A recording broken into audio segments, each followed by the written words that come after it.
Et cette censure, comment s'est-elle instituée peu à peu? Est-ce que ça s'est fait de façon structurée? Est-ce que peu à peu la société a évolué de sorte à ce que le clergé perde, comme vous l'avez dit, de son influence? Peut-on revenir plus en détail sur certaines périodes du régime français, par exemple?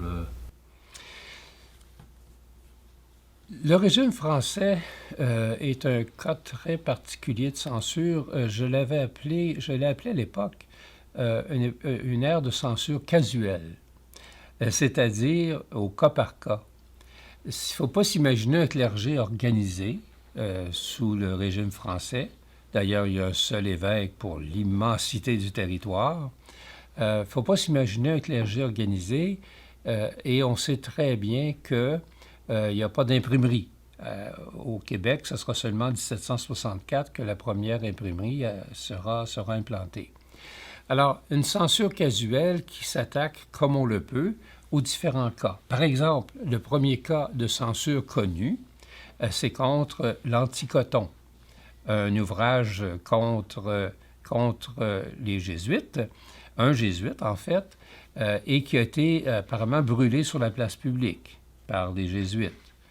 Il y a eu également, toujours dans cette censure casuelle, cette censure qui se fait de cas à cas, pas mal de censure portant sur le théâtre, par exemple.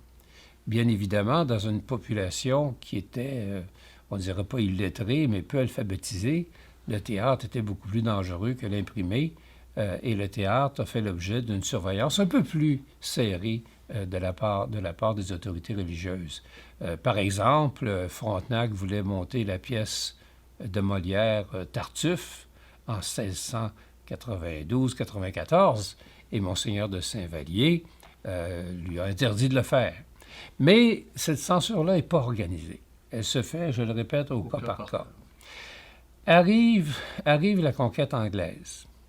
À ce moment-là, et donc l'apparition de l'imprimerie. Je le répète, la première imprimerie au Québec est implantée à Québec en 1764.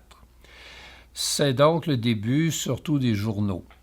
Et les premiers cas de censure de l'époque, 18e, début 19e, ce sont surtout des journaux qui en font les frais. Et qui, cette censure-là, résulte dans quelques cas d'une alliance entre le pouvoir politique et le clergé. Deux exemples. Le premier exemple, c'est la Gazette littéraire de Fleury-Méplet, qui est une gazette voltairienne et qui déplaît au gouverneur, mais qui déplaît aussi à l'évêque de l'époque.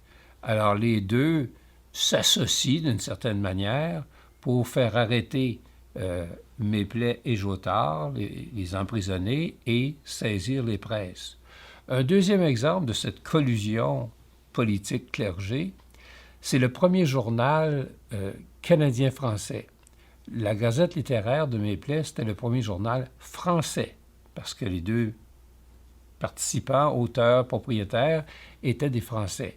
Le premier journal véritablement fondé par des Canadiens français s'appelle justement le journal Le Canadien, et ce journal-là, fondé en 1806, est le premier à défendre la liberté de la presse, donc à critiquer le gouvernement, en l'occurrence celui de James Craig.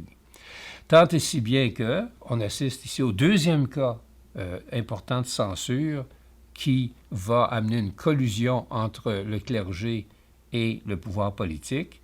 Et en 1810, adviendra la même chose au propriétaire du journal, Pierre Bédard, et à ses presses. Il sera emprisonné et les presses seront saisies.